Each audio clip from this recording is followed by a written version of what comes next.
Donc la troisième raison pour laquelle on peut être contre les compétences, c'est le fait que, de mon point de vue, elles conduisent à une négation des conflits. Alors je vais m'expliquer sur ce concept qui est un petit peu utilisé de façon un petit peu philosophique. J'ai écrit avec Miguel Benassayag en 2007 un livre qui s'appelle Éloge du conflit, dans lequel on constatait que le conflit était de moins en moins acceptable dans nos sociétés contemporaines. Le conflit au sens où un philosophe qui s'appelle Héraclite dans l'Antiquité disait que le conflit est le père de toute chose.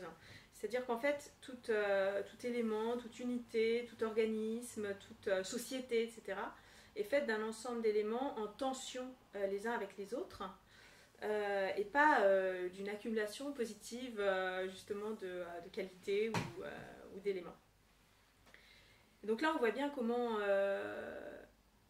dans ce modèle des compétences, dans cette évaluation par les compétences, on a une vision en fait, de l'apprentissage comme une espèce d'accumulation d'éléments positifs posés sur une surface lisse. Et la personne est appréhendée comme une espèce de contenant dans lequel on va mettre des compétences positives, on va accumuler des compétences positives sans qu'il y ait aucune résistance qui soit pensée de sa part. C'est-à-dire elle ne peut absolument pas résister au fait qu'on veuille lui inculquer telle ou telle compétence.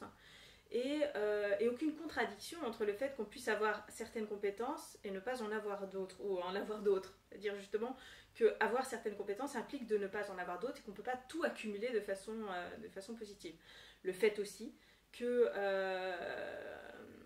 les compétences dont on peut faire preuve sont en réalité extrêmement liées à la situation concrète dans laquelle que l'on considère, quoi. On peut par exemple faire montre d'une grande capacité à prendre la parole en public parce que la situation nous y porte, parce que bon, si on reprend l'exemple d'une classe, parce que le cours nous intéresse, parce qu'on a de la culture dans ce domaine, parce que ce jour-là on est en pleine forme, parce que etc. etc. Et pas dans d'autres cours où là par contre on n'a pas du tout envie de prendre la parole. Autrement dit, on ne peut pas détacher en fait, de façon abstraite une compétence de la situation dans laquelle elle se développe et elle s'exprime. Et donc on a cette espèce de vision un petit peu complètement abstraite de l'enseignement comme d'un collage de compétences positives sur une surface lisse. Pour reprendre encore une fois le fil conducteur de mon exemple du débat avec mes élèves, là en l'occurrence l'élève qui ne prenait pas la parole en public, il se trouvait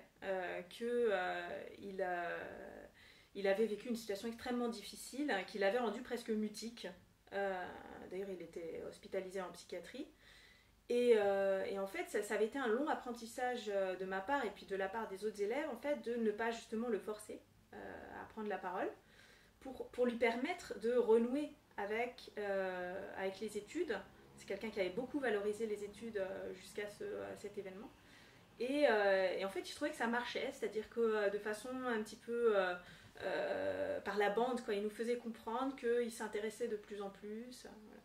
Et donc, voilà, on a une situation dans laquelle l'évaluateur arrive, il regarde, il croit connaître la personne, c'est-à-dire que pour lui, c'est forcément quelqu'un qui n'a pas de passé, qui n'a pas d'intériorité, qui voilà, est une surface lisse et qui manque d'une compétence positive quand même.